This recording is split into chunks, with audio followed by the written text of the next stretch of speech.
Estamos compartiendo, estamos en el aire del programa para toda la familia y hoy lo hemos invitado al señor Abel Periotti, aprovechándonos un poco de su generosidad, de su predisposición, como siempre. Abel, bienvenido y gracias por aceptar nuestra invitación. No, gracias a vos por invitarme. Buen día para vos y para toda tu audiencia. Siempre predispuesto para contarnos historias y hoy la historia tiene mucho que ver con usted, porque me enteré, Abel, que el 1 de marzo se cumplieron 66 años de que usted es productor agropecuario. Bueno, sí, exactamente, es la verdad. Allá en un lejano 1 de marzo de 1957, comencé a trabajar en forma independiente como productor agropecuario. Yo nací en el campo, vos lo sabés, viví hasta los 50 años en el campo. Primero trabajaba con mi padre. Le contamos a la gente que Abel es de San Agustín. Sí, yo soy de San Agustín. Ya estuvo acá contándonos la historia de la escuelita Campo Periotti, que también tiene parte de la historia vinculada con su familia, ¿no? Bueno, y en aquellos años, por ejemplo, el hombre, los varones, teníamos como un frente, cumplir con el servicio militar primero, ¿no es cierto?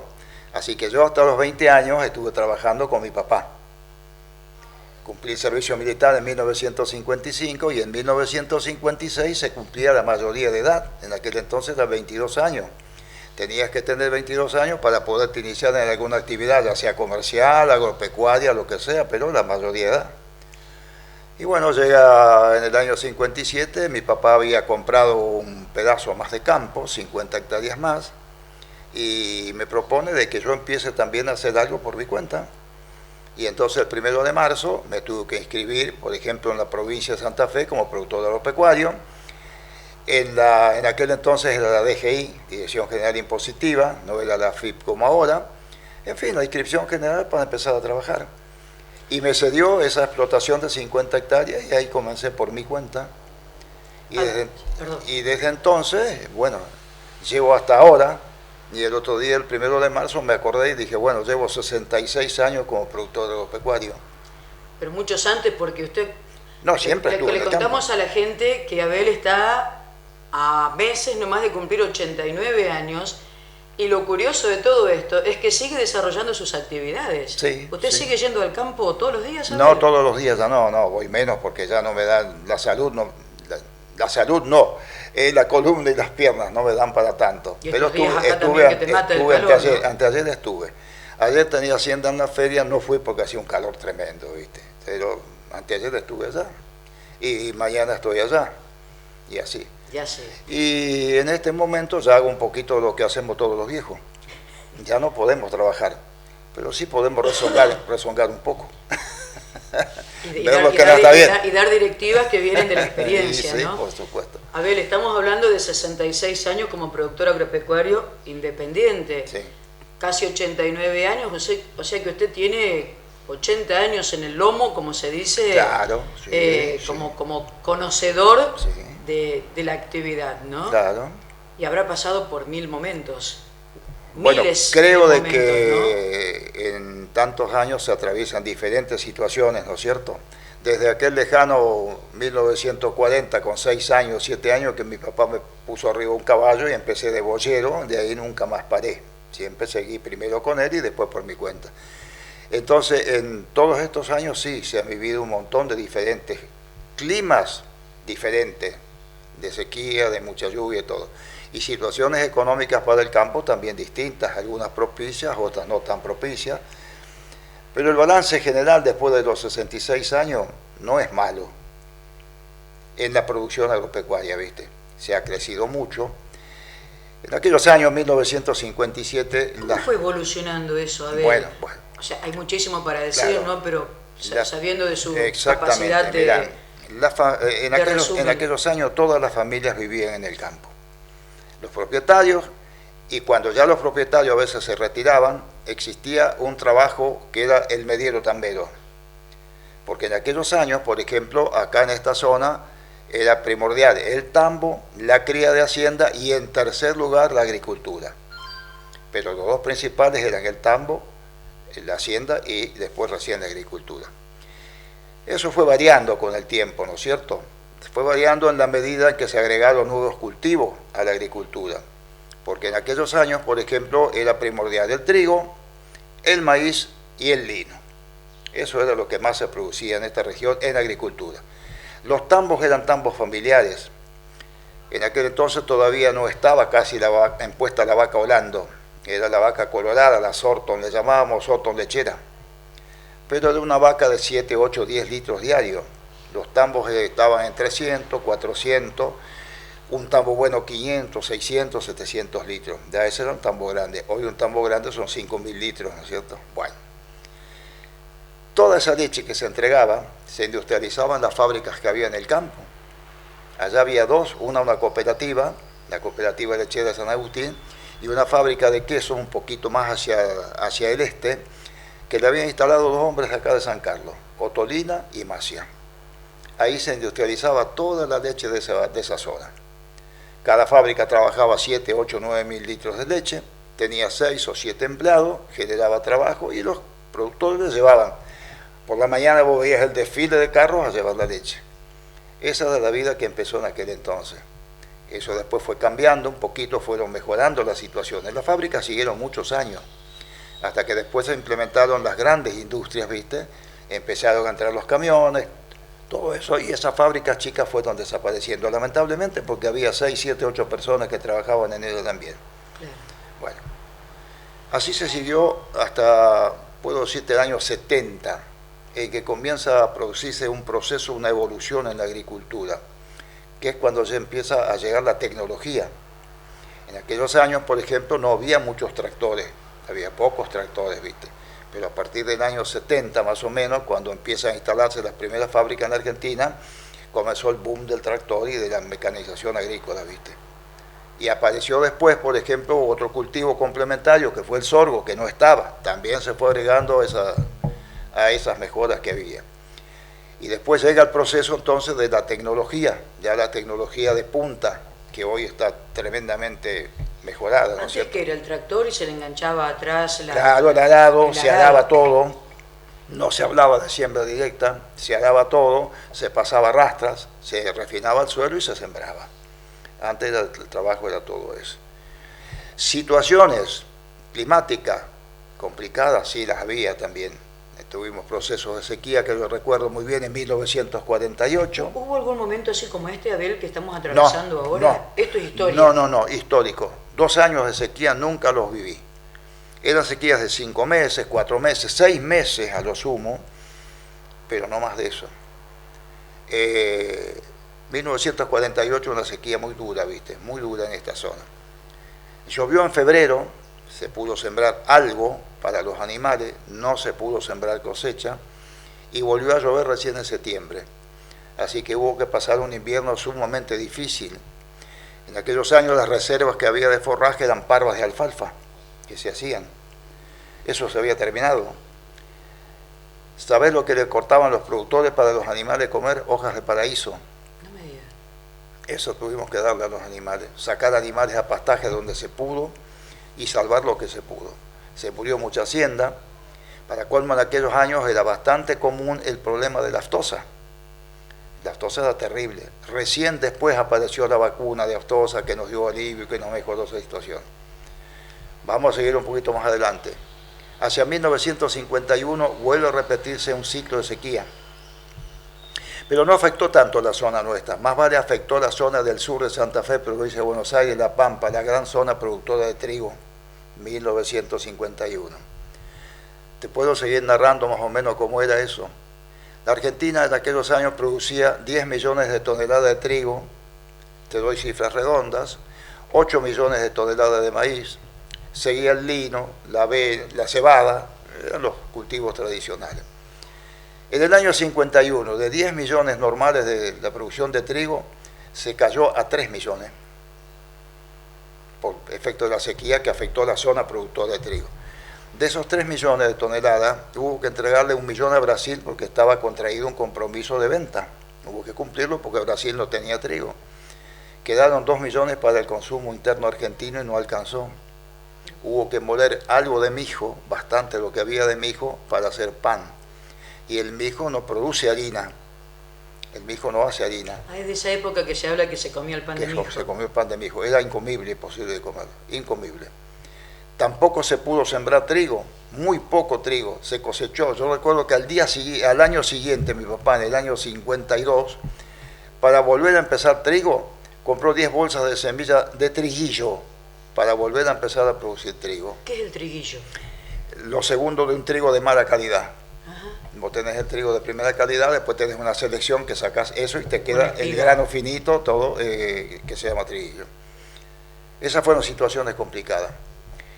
Después, como te estoy narrando, empezó el ciclo de la tecnología y todo eso con mejoramiento de máquinas, de tractores y todo.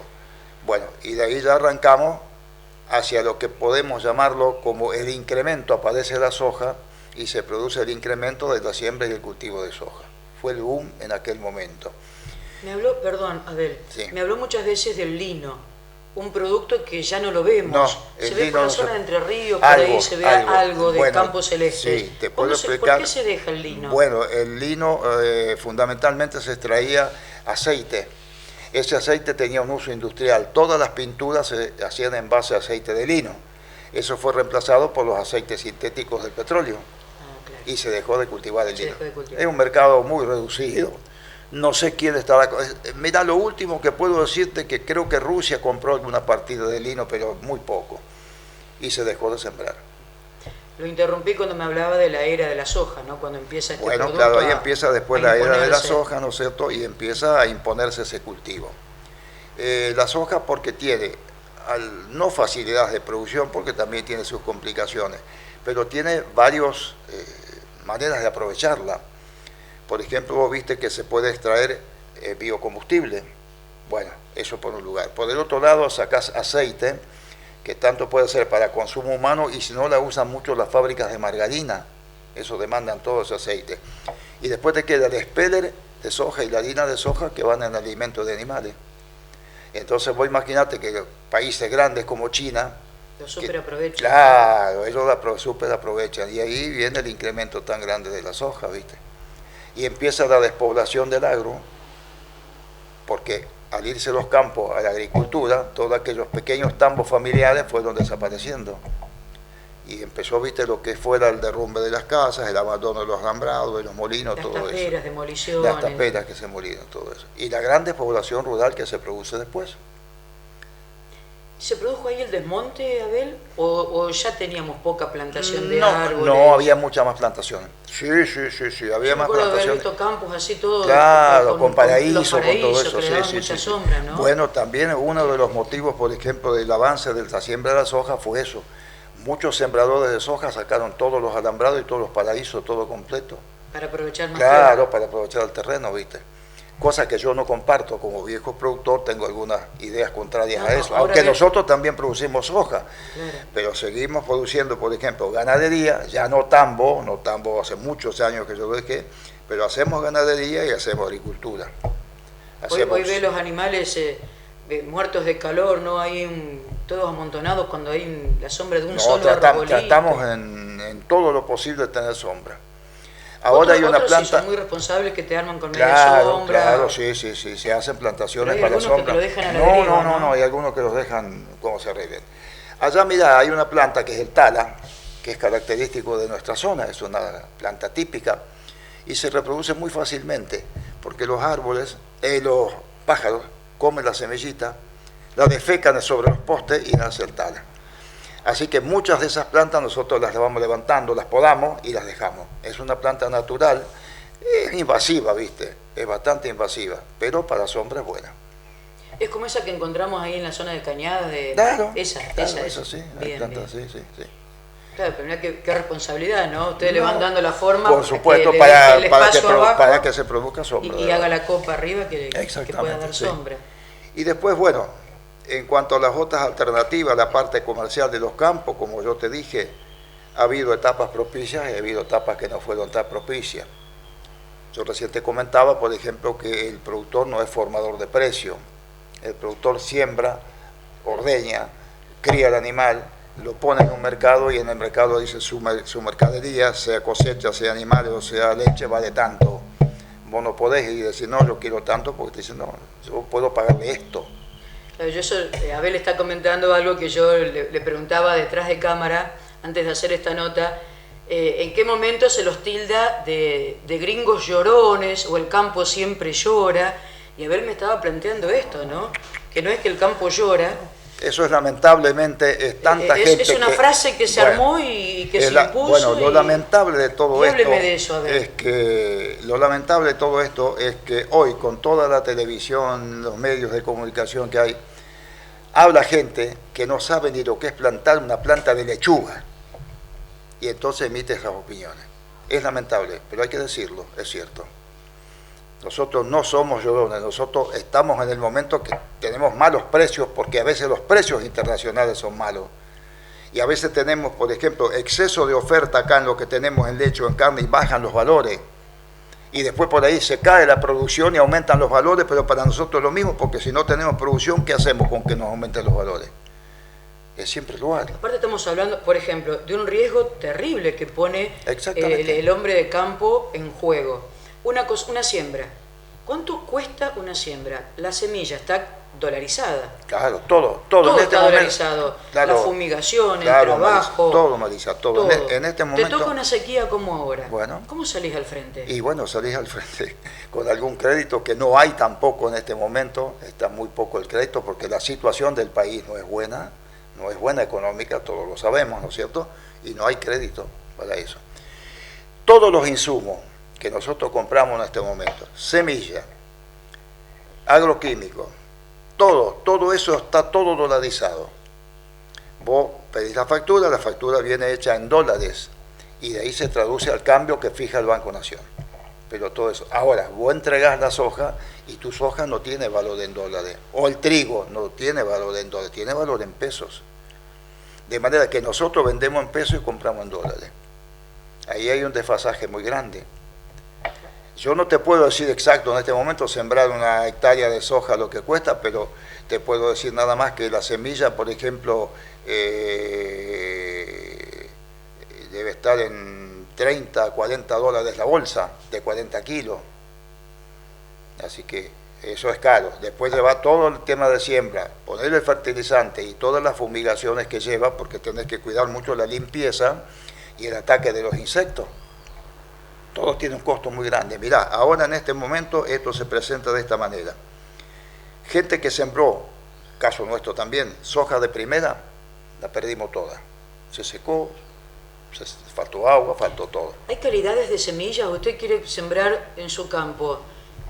¿Y tiene semillas buenas, tiene semillas de mediana calidad o la semilla es una? No. Desde el desconocimiento, Abel. Tenés semillas, por ejemplo, muy bien cuidadas, muy bien preparadas. Nosotros este año hemos tenido un problema con la semilla que compramos, no voy a decir, no hace falta que diga a nadie dónde la compré, pero tuvimos un mal nacimiento, ¿sí? Muy mal nacimiento, sí. Volvimos a después resembrar, chiquitita ahora, y se está muriendo. Pobrecita, la soquita alta así se está muriendo. O sea que dos siembras, pérdida absoluta. Puede ser una pérdida total. ¿Por qué? Porque lo que se sembró ahora, por ejemplo, a fines de enero, principios de febrero, que tiene un mes ahora y está altita así, no tiene suficiente tiempo de desarrollo. En abril puede venir alguna helada, la agarra alta así, no te queda nada. Con esta sequía que estamos hablando de una tierra dura que no penetra nada. No te queda nada. No, es una situación complicada, complicada, esta. Y bueno, a lo mejor la soja por ahí, al faltar tanta soja en la Argentina, aumenta de precio, pero ¿para qué te sirve si no tenés? Vamos a la ganadería, lleva los animales a un remate, a una feria. ¿El precio lo pone quién? El comprador. El comprador. Claro, de acuerdo, por ejemplo, a la necesidad que tiene. Generalmente en este momento, ¿viste? Se ha llegado, por ejemplo, que está muy centralizado la comercialización de la hacienda en plantas frigoríficas. Ya no está más el carnicero de antes, ¿viste? Que iba a comprar a la vaquita, no, eso no existe más. Compra el frigorífico, son 5, 6, 8, 10 frigoríficos muy grandes que son compradores. Entonces, en base a la demanda de carne que tienen, ellos pagan. Si hay una demanda, por ejemplo, de vaca, porque China ha pedido carne, bueno, la vaca ahí toma un poquito más de valor porque se la va a llevar China. Si falta hacienda de consumo, como está pasando ahora en este momento, acá falta hacienda liviana de consumo, aumenta un poquito el precio por eso, porque falta. Y a veces también hay maniobras que realizan los frigoríficos, y te las voy a decir cuáles son. Agarran 15 días, aumentan el precio de la hacienda. Suponete de 100, la llevan a 150. Vamos a hacer una suposición, ¿no es cierto? Llevan la carne en valor, al valor de esos 150 que pagaron. Al mes, esos 150 bajan a 120, pero la carne no baja más. ¿Cómo pasa con todo? Bueno, eso es una de las Se mueve un maniobras. poquito el dólar, te lo aumentan enseguida, el dólar baja, pero Exactamente, al día siguiente no. exactamente. Vuelve a aumentar cuando el dólar vuelve a aumentar. Sí, pero no retrotraen jamás y se los van precios. haciendo ese colchoncito. Bueno, vos hablás, por ejemplo, o le preguntás a cuánta gente le pregunta pero nosotros tenemos que cubrirnos la inflación, dice. Entonces, aumentamos un 20%, que es lo necesario, pero por ahí le ponemos un 30% por las dudas, por si acaso. Claro, sí. Bueno, siempre se redondea para arriba. así se maneja lamentablemente todo el mercado, ¿viste? En este momento. Abel, ¿la siembra directa afectó al clima? No, porque la siembra directa no tiene... la siembra directa lo único que en un momento determinado se compacta demasiado el suelo. Y entonces es necesario aflojar un poquito ese suelo para facilitar el escurrimiento del agua. ¿Cómo se afloja? Vienen hoy unos ya, a ver cómo te puedo decir, máquinas nuevas, modernas, ¿no es cierto?, que no mueven más de 10 centímetros arriba y dejan la cobertura del suelo lo mismo. Y ahí eso afloja para que la tierra penetre la humedad. Otro problema que tenemos también, que por ejemplo, al haber fumigaciones así, hay muchos insectos que eran benéficos bajo el suelo, como diferentes tipos de orugas, todo eso, ¿viste? Que al mover ellos el suelo facilitaban el escurrimiento. Claro, eso se perdió mucho también. Eso se perdió. La comida de estos pájaros blancos, ¿cómo se llama? Ah, sí, de las garzas. Las garzas. Sí. ¿Qué es la vida de las garzas ahora? Mirá, en este momento vos sabés que hay una reducción de eso, ¿eh? Claro. Sí, hay una reducción. Debe ser porque, claro, al combatirse tanto, por ejemplo, la isoca a través de la fumigación, también no tienen alimentos ellos. Es menor la alimentación que ellos tienen, sí. Abel, pasaron tiempos de plagas también, tantos años como productor agropecuario. Tienen que haber sido, dentro de esos momentos difíciles, por ahí seguramente algunas plagas, ¿no? Bueno, una de las plagas que había hasta aquellos años, por la edad que yo te estoy hablando, hasta el año 50, de la langosta. Era terrible. Venía desde el norte, avanzaba del norte. No había con qué combatirla, más que cerrar con barrera las mangas de saltona, que se llamaba cuando salía el desove, y tratar de combatirla con lanzallamas, con todo eso. Pero la voladora no había forma de combatirla. La voladora avanzaba, se llamaban mangas, ¿no es cierto? Tenían un sembrado de trigo y cuando se iban no quedaba nada. Las frutales no quedaba nada, se comían todo, porque a la noche se formaban todas prendidas los troncos de los árboles, ¿no es cierto? Y cuando al día siguiente amanecía, te comían todo. Y después se producía el desove, generalmente en los lugares más duros de la tierra, en los callejones, en los caminos, debajo de los alambrados, ahí colocaban el desove. Esa era la que después nacía la saltona, esa era la que había que combatir con fuego, con todas esas cosas. Los pueblos se cerraban con barreras para que no fueran invadidos por eso, no, pero eso, en el año 1948, el gobierno nacional estableció mediante un decreto, ¿no es cierto?, apareció un producto que se llamaba Gamexane, sí. Tremendamente tóxico, Sí. Bastante tóxico, y se combatió la langosta con eso, se eliminó con eso. Inició una campaña, viste, con camiones, que cuando la voladora, por ejemplo, paraba en un campo, llegaban los camiones, fumigaban con eso, se moría toda. Y después también lo hicieron con aviones, se hizo con aviones. Y ahí, acá en esta zona, ya prácticamente desapareció. Quedó en el norte, y en el norte también fue menguando. ¿Por qué? Porque en la medida que el norte fue agregando cultivos también como nuestros, que los cultivos nuestros se fueron desplazando hacia el norte, también combatieron la langosta. Hoy hay muy poquitos, por ahí aparece un foco. Ahora apareció un bichito medio rarito también que le llaman 7 de oro, creo que bueno, como eso sí, uriburo, esos algo son parecido a él. uriburos, esos son otras plagas, pero no son muy graves, no. Esas atacan a veces en algún momento, pero con una fumigación leve se combaten Le enseguida. das un susto y se va. No, eso no tiene mayores problemas, ¿viste? Abel, ¿qué lectura hace hoy de la ganadería, de la agricultura, de la situación económica, del hombre de campo. Yo la lectura que hago, tendría que hacer una lectura un poco más generalizada, ¿no es cierto? Pero te digo que de las producciones, lo que nunca hemos logrado los argentinos es que las producciones agropecuarias, el tambo, la ganadería y la agricultura estén en un mismo plano o nivel. Hay momentos que es muy rentable el tambo, ¿qué hace? Se pone tambo, se descuida la ganadería, se deja la agricultura. En otro momento es rentable la agricultura, se descuida la ganadería, se descuida el tambo. Eso debería existir un equilibrio de valores, y que el que hace tambo tenga su buen precio, y el que hace ganadería tenga su precio, y el que hace lechería agricultura que tenga su precio. No es así, lamentablemente. Y siempre ha sido así, se dice así.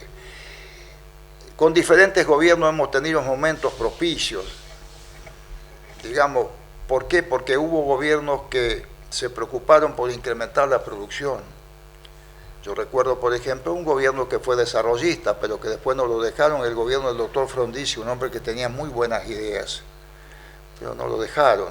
Factores políticos intervinieron para que los militares lo sacaran. Y todo aquel plan que él tenía de desarrollo, por eso se llamaba el MIT, Movimiento de Integración y Desarrollo, no lo pudo aplicar, no se pudo aplicar. Y cuando se cambia así de gobierno, lo que ocurre es que el gobierno que está actuando, por ahí hace cosas buenas y por ahí hace cosas malas. Pero el próximo que viene, todo lo bueno que hizo esto, no, lo saca. No hay política de Estado. No hay política de Estado. No hay continuidad en las políticas. Lo bueno, continualo. Exactamente. Lo bueno, mejoralo, continualo y mejoralo. Claro, lo malo corregilo, tratar de mejorar. Pero lo bueno, si está bueno, sigámoslo. Claro. No es así, fíjate vos. Y yo lo que te voy a, y con esto no sé, a lo mejor no sé el tiempo que me tenés, encanta escucharlo, por ahí cerramos. Me encanta escucharlo y por ahí cerramos. La parte, por ejemplo, agrícola, todo, creo que te la expliqué bastante. La situación de los productores. Hay gente a la que le va muy bien y hay gente a la que no le va tan bien, como en todos los casos. A lo mejor hay mucha gente que me escucha a mí hablar y discrepa con lo que yo digo. No, porque a mí me fue bien, sí. Pero como se dice comúnmente, una golondrina no hace verano. Que a mí me vaya bien no quiere decir que a todos les va bien. Sí. Acá lo que se tendría que lograr en la Argentina es una cierta equidad donde la distribución de la riqueza llegue a toda la gente, en mayor o en menor medida, pero que llegue a toda la gente. Y a veces no es así, la concentración de la riqueza se hace en pocas manos. ¿Cómo veo yo, después de 66 años de productor y con casi 89 años de vida, un triste y lamentable retroceso de mi patria? Argentina ya hasta el año 1945 estaba entre los 10 mejores países del mundo. No porque fuéramos inmensamente ricos, no, sino por las posibilidades que teníamos de crecimiento y desarrollo. Éramos el granero del mundo. Exactamente. Pero estaban las otras posibilidades, la minería, petróleo, todo que se explotaba muy poco, que había para explotar, incluso la agricultura. Se podían agregar miles y miles de hectáreas, mejorar la vendimia, mejorar el tabaco, la hierba en Misiones, todo eso. Y lamentablemente llevamos un proceso de 70 años de retroceso. Países que estaban muy por debajo de nosotros, hoy nos sobrepasaron. Así de aquella 10ª posición o de los 10 mejores países del mundo, hoy estamos en el puesto número 58. En el puesto número 60. Y voy a decir algo más, y acá voy a repetir, hay gente que tal vez no piense como yo y discrepe. Acá estuvieron, por ejemplo, desde 1976 a 1982 un gobierno militar, con sus falencias, con sus errores, con todo completo. Rescato que el error más grande que cometió fue la invasión a las Malvinas, porque nos costó la vida de 1000 personas, nos costó muchísimo dinero, que quedaron allá todos los materiales, fue un error garrafal. Porque yo te pregunto a vos, Maris, y le pregunto a cualquiera, vamos a suponer que los ingleses nos dejaban las Malvinas. ¿Cuántos argentinos iban de las Malvinas? ¿Cuántos iban de las Malvinas? Nadie. ¿Por qué? Porque acá estamos mucho mejor que en las Malvinas. Bueno, se van los militares. Año 1982. Viene la democracia. Aparece un hombre con una gran expectativa, el doctor Raúl Alfonsín. Se dan las elecciones, gana Alfonsín, inicia todo un proceso que estuvo bien encaminado en un comienzo, pero que después por diferentes factores fracasó. Lo ayudaron a fracasar 14 paros nacionales de la CGT, comandada por un señor Saúl Ubaldini, voy a hacer el nombre porque dejó un triste recuerdo de todo eso. Y ahí empezamos los saltos en la Argentina. 1983 asume el doctor Alfonsín. Teníamos el 2 o el 3% de desocupación. Teníamos entre el 10 y el 12% de pobreza, que era la pobreza estructural de América Latina. No era nomás de Argentina, era una pobreza que toda América Latina la tenía. Y debíamos en aquel entonces 48.000 millones de dólares, que fue el caballito de batalla cuando se hizo la propaganda política entre los planes que proponía el doctor Alfonsín y el doctor Ítalo Luder, que era candidato por el peronismo, la oposición. Bueno, macarudo fueron. Pasaron 40 años de democracia. Hoy tenemos aquel 10% de pobreza es el 45%.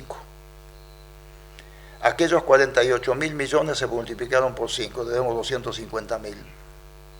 Y aquella desocupación de un 3% ahora está un 15, un 20. Todo eso, acá en nuestra región, no lo notamos mucho, Marisa, porque acá tenemos el enorme privilegio que todavía conserva la gente, la mentalidad de nuestros bisabuelos, que es la mentalidad del trabajo. Vos tomás toda esta zona completa de la provincia de Santa Fe y es una zona que no le tiene envidia a ningún país. Pero tenemos la cultura del trabajo. Exactamente. Hasta cierta generación, Abel. Bueno, pero vos mirá un poquito, Gran Buenos Aires, sí. Mirá Rosario, mirá Córdoba, todas las grandes ciudades, los problemas que tenemos. Acá no los tenemos, gracias a Dios. Tenemos que agradecerle a Dios y a la vida que no los tenemos acá. Estamos bien en sentido. Pero vos tenés que mirar en general toda la situación del país. Toda la Argentina. Yo escuchaba ayer algo que a lo mejor voy a decir y que es un poco duro, ¿no es cierto? De que van a hacer un festejo por los 40 años de democracia. La pregunta que yo me hago y le hago a todos los argentinos, ¿qué van a festejar? ¿Qué van a festejar si estamos mucho peor que 40 años pasados? Porque no estamos mejor. Y si no, mirá, fíjate vos nomás el problema de Rosario. Hoy estamos manejados por el narcotráfico. La provincia de Santa Fe está virtualmente manejada por el narcotráfico. Maneja tanto dinero que hay dinero para todos. Todos los sectores, por ejemplo, están cubiertos con dinero del narcotráfico. Entonces yo le pediría a todos los políticos argentinos, sin excepción, no hago distinción de ningún partido, que en vez de festejar los 40 años de democracia, se reúnan todos y vean qué podemos hacer para mejorar estos 40 años de democracia. Yo con esto quisiera terminar casi, Marisa. Esa es mi opinión y ese es mi punto de vista después de todos los años de productor y casi 89 años de vida. Yo le agradezco muchísimo, Abel. El tema da para muchísimo más y si nos metemos en política, nos vamos a ganar amigos y enemigos. Bueno, por eso lo aclaré. Porque es lo que pasa. Claro, o sea, porque nos vence por ahí la pasión. Claro, Abel. claro. Dije que hacía la y ahí salvedad. creo que está el error. Dije la Tenemos que ver que como argentinos y no como pasionales de un partido político. Por eso lo dije, que me gustaría que los políticos se reúnan todos y vean cómo sacamos adelante todo. Un mensaje perfecto. Un mensaje perfecto para reflexionar realmente. Bueno, es lo único que se me ocurre después de 89 años, de casi 89 años. Y de haberle aportado a su país siempre. Siempre le entregué a mi país producción y riqueza. Nunca le pedí nada, más que la jubilación que me dieron, que es la mínima. Que es la mínima.